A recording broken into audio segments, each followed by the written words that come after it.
Bangladesh have announced a new trade deal on Monday, February 9th, easing tariff barriers on Bangladeshi exports to the American market. Under the agreement, Washington has reduced tariffs on merchandise exports from Bangladesh to 19%, down from the earlier 20%. Crucially, the deal also provides zero reciprocal tariffs on select textile and apparel products, particularly those manufactured using American cotton. This move is expected to boost Bangladesh's garment sector, which is the backbone of its export economy and a major supplier to US retailers. However, the agreement has triggered concerns in India. While India faces a slightly lower tariff rate of 18% on its exports to the US, Bangladesh's exemptions on textile and apparel gives Dhaka a competitive edge in the global garment supply chain. Analysts say the deal strengthens Bangladesh's position as a preferred manufacturing hub for US companies, while also aligning with Washington's broader strategy to diversify supply chains away from China, a shift that could reshape regional trade dynamics in South Asia. Joining us live, Ambassador Veena Sikri, former diplomat, Dr. Sharat Kohli, senior economist, joins us live. Mithali Nikore, economist, is also with us. Pathikrit Payan, foreign affairs expert, joins us on the broadcast as well. Ambassador Sikri, what are we to make of this deal struck by Bangladesh and the US?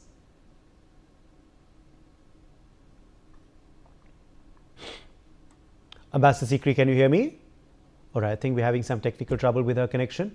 Dr. Kohli, why don't I bring you in here on what you believe the impact of this is going to be on the garment sector in particular in Bangladesh, and also overall on the trade dynamics within South Asia? Well, good evening, Uday, to you, my fellow panelists and viewers. I think in a normal situation, Bangladesh, cotton was quite known. Bangladesh used to be, once upon a time, second largest textile exporter after China, for that matter. I have personally seen a lot of Bangladesh garments in America and in Europe. You walk into any London store, a discount store, and you will find a lot of Bangladeshi garments, which used to be there. Well, in any given normal situation, Uday, it would have had a competitive edge over India. There's no doubt, especially the kind of cotton which is found in Bangladesh, and which is because their cost of production is very low. I think where they were competing is the prices, because the labor cost was very, very low. If you see the factories which work in Bangladesh and the conditions which are there, obviously the labor rates there are comparatively lower than India. That's one point.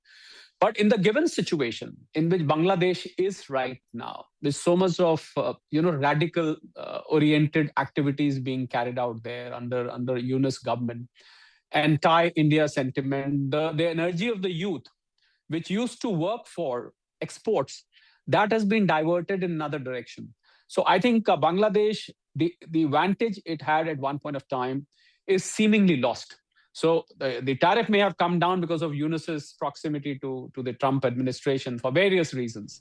But I really don't think that Bangladesh will be able to meet the demands of US in terms of the way it used to once upon a time. As far as the cost is concerned, I think the Indian exporters need to pull up their socks. Obviously, we cannot be complacent, that because Bangladesh is politically in a turmoil, so therefore they are not going to export. There still may be some pockets who may try and exploit the situation to see that there's 19% tariff, where India has 18%.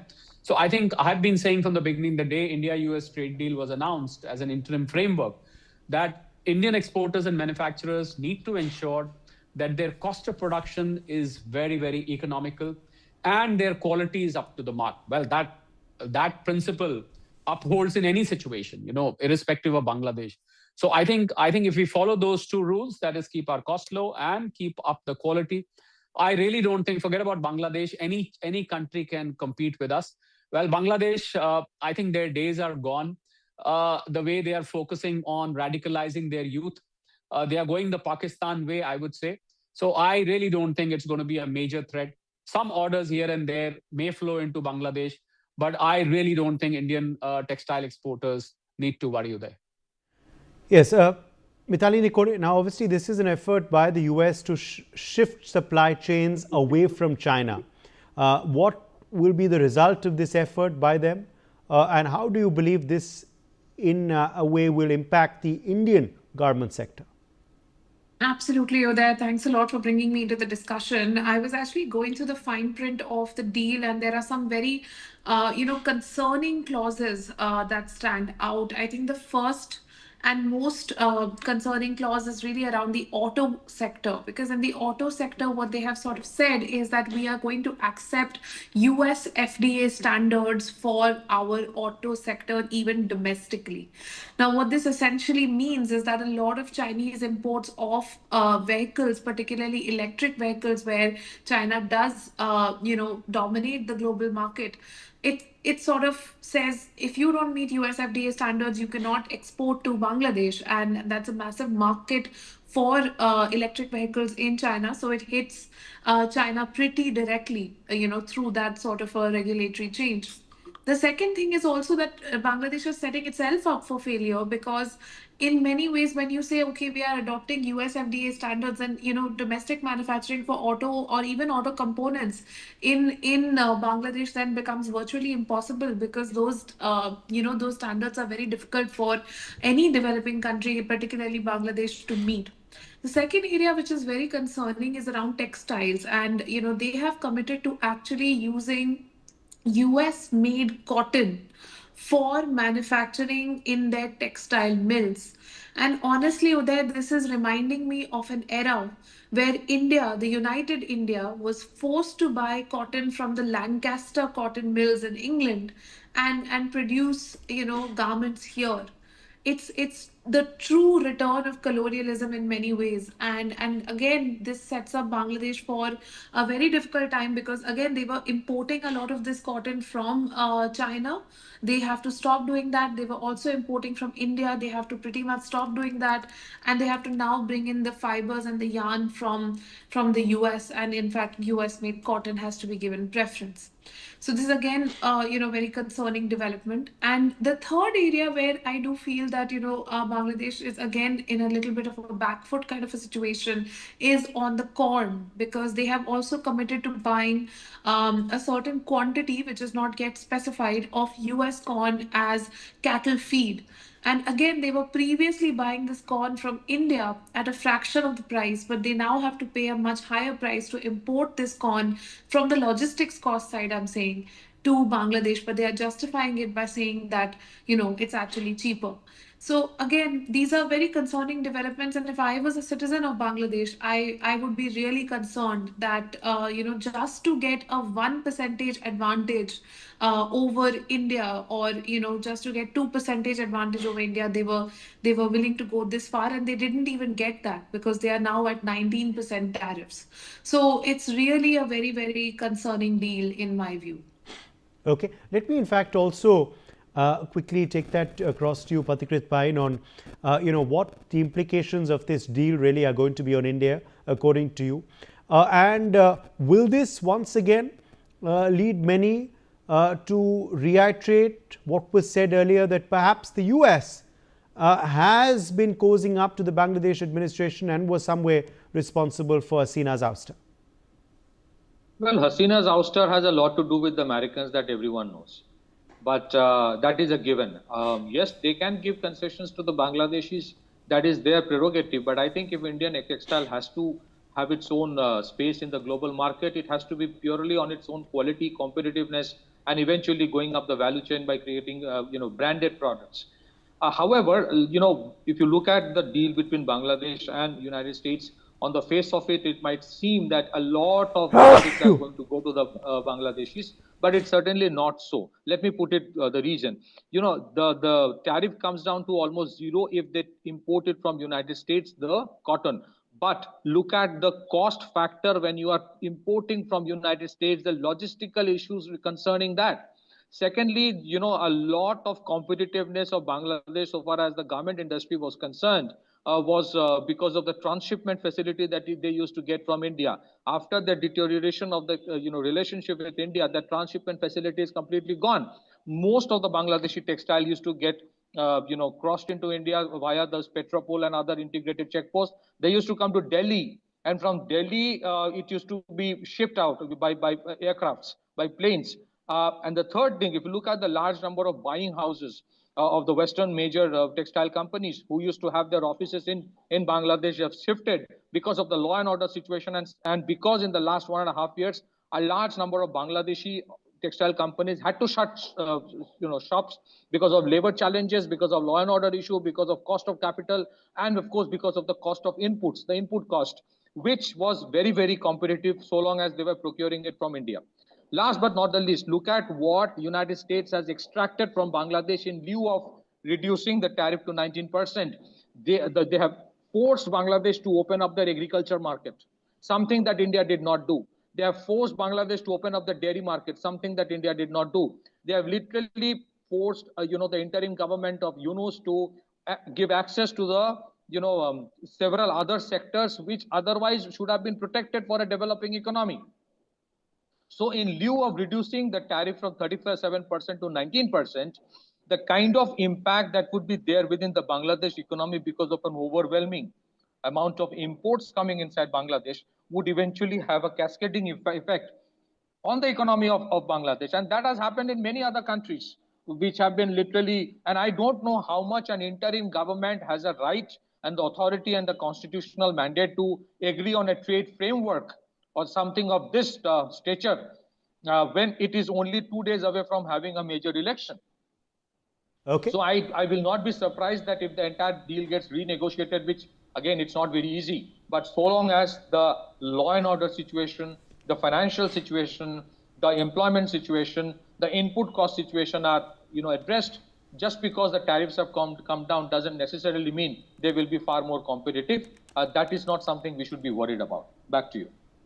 All right, let me in fact quickly take that to Ambassador Veena Sikri. I believe she has joined us now. Ambassador Sikri, I was trying to bring you in here earlier on this deal, how you interpret it, what you believe has really led to this concession being given by the US, although the tariff, of course, still is at 19%. But obviously, this key concession will help garment manufacturers in Bangladesh. Obviously, American suppliers stand to benefit as well. Ambassador Sikri, and where you really see this as the US's larger policy towards South Asia? Well, thank you. I think that as far as the ready-made garments are concerned, I think this is an opportunity for the Indian ready-made garment sector, because the fine print says that only for those ready-made garments made from American inputs, that means whether it's American cotton or cotton yarn or man-made fiber, only those would get the 0% tariff. And for the rest, it's the same, it's a 19% tariff, which is where, India has an advantage. But the thing is that for Bangladesh to use American fabric is going to be enormously more expensive, and the time factor is huge. The biggest advantage why the Bangladesh ready-made garment exporter became so competitive, because the synergy with the Indian market, and he was able to attain these raw material inputs from India at reasonable prices, the best in the world, and also within a week, sometimes within less than a week. So he could be very competitive in turning around and responding to orders received in a comparatively short time. But that advantage for the Bangladesh manufacturer is gone if he's going to depend on inputs from America, which are going to be so expensive. So I would say that rather than look at, some people are looking at saying, oh, but that's a loss of Indian exports to Bangladesh. I think we should be happy that we have the opportunity to use these very same products for our Make in India and for expanding our ready-made garments industry in India. It's a big opportunity, whether Tirupur or other sectors, other centers, we should be looking at picking up on this advantage and strengthening our ready-made garment sector. I know that many Indian manufacturers, ready-made garments have interests, have shares in Bangladesh manufacturing groups as well, ready-made garments groups as well. But that may or may not last. It depends on how they see the market evolving there. But I think the overall opportunity for India is very big. I think overall, we have to understand that between Bangladesh and America, there is a non-disclosure agreement. So while some details of this trade agreement have come out, there's basically a non-disclosure agreement, and Bangladesh has given many, many more concessions than are written into this particular agreement. Everybody knows, for example, that Bangladesh is going to buy a large number of Boeing jets from America. Where are they going to get the money to do it? They'll go back to the IMF and get another IMF loan or something to do that. And similarly, there's a lot of talk about Bangladesh having agreed on offering oil exploration blocks in the Bay of Bengal to American companies. And even the question of rare earths, the monazite sands of Cox's Bazar, they will be processed on St. Martin's Island. There are a lot of such aspects which are being talked about openly in Bangladesh, but which form part of this non-disclosure agreement, which makes it very difficult to fully know the extent to which Bangladesh has given in and surrendered. America is just looking upon Bangladesh as a market, a small additional market for their exports. And the second most important point for America, where again the Bangladeshis are going to be hard hit, is that America wants Bangladesh to exclude China as much as possible. And that is where, it's going to really be a double whammy for Bangladesh, because A, they have a lot of cheap imports from China, even regular ordinary consumer goods and so on. But if the pressure from the US is for Bangladesh to cut its dependence on the Chinese market, and that is definitely the pressure. Even that, tape recording of a conversation of an American diplomat, which was released by the Washington Post about 2 weeks ago, even that had this mention that, the Bangladeshis have got to cut down their dependence on China, their interaction with China. There's a big conditionality of the Americans, of their presence in Bangladesh. So this too is going to be a big hit for the Bangladeshis. They haven't quite realized it yet. Yes. As it works out, after the new government is formed, then this is going to really hit them hard. And in any case, we must understand that with this 18 months deterioration in the economic condition and the restrictions that Mohammed Yunus put on the very smooth sailing economic cooperation, connectivity and trade between India and Bangladesh, a large number of Bangladesh ready-made garments factories have closed down already. In fact, hundreds and thousands of women who are the main workers in these factories have lost their jobs, and they are really in a very, very poor condition and need. So once a factory closes down, for it to restart, for get fresh orders and then restart and re-employ, is not an easy process. It's a long process. So while this reduction from 20% to 19%, or if you look at it from 37% to 35% and 20% and now 19%, is something that the Bangladeshis are expressing a great deal of happiness about. I think the devil is in the detail, and we'll soon know the extent of the adverse impact on Bangladesh. And I'm sure our exporters are ready. They've got, of course, certain incentives from the government as well. And they are perhaps ready to make this, to make this leap and to use this for their advantage, this shifting of the global supply chains, aren't they, Dr. Kohli? Yeah. Yes, absolutely. I'll pick up the leaf from what Ambassador Sikri said. The devil necessarily doesn't lie only in the detail. The devil also lies in actually doing it. Yeah. Because if you see the Bangladesh industry is plagued with multiple problems. I suddenly remembered, because I think it was a very forgetful thing. I won't cherish, visiting Bangladesh, but in 2018 BC, I say before COVID, I visited Bangladesh, and I went for 5 days.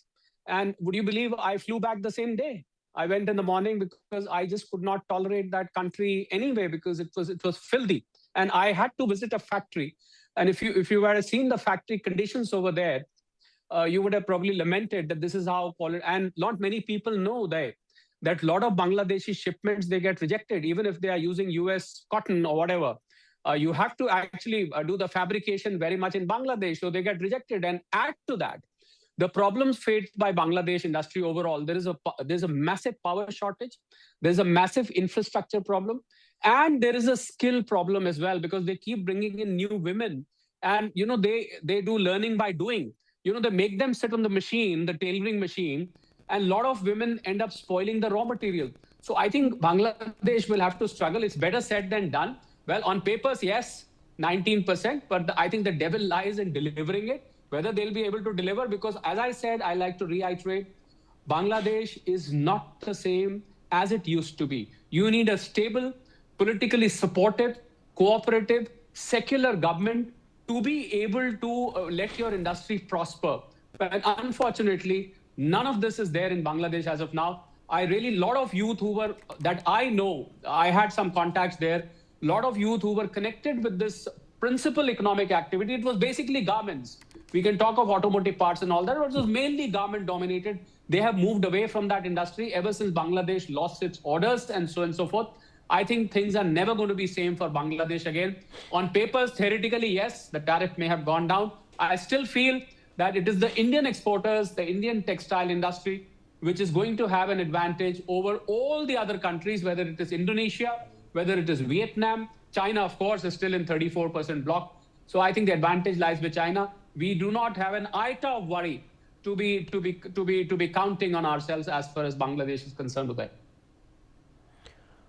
All right, let me leave the last word with you, Mitali Nikore. I'm almost out of time, 30 seconds.